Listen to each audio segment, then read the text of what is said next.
ইন্নামাল মুমিনুনাল্লাযীনা ইযা যুকিরাল্লাহ, ইন্নামাল মুমিনুন, নিশ্চয় তারা মুমিন, ইযা যুকিরাল্লাহ, এই দিলটা আল্লাহ পাকের সিংহাসন। সুবহানাল্লাহ বলবেন না? এই দিলটা কার সিংহাসন? আর জোরে বলেন কার?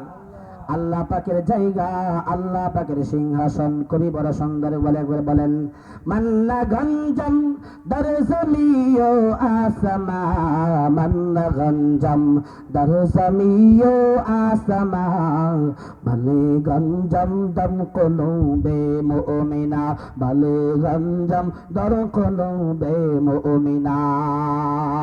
কবি বলেন আল্লাহর জায়গা, আল্লাহ তো মহান, আল্লাহ তো কুদরত ওয়ালা শান ওয়ালা।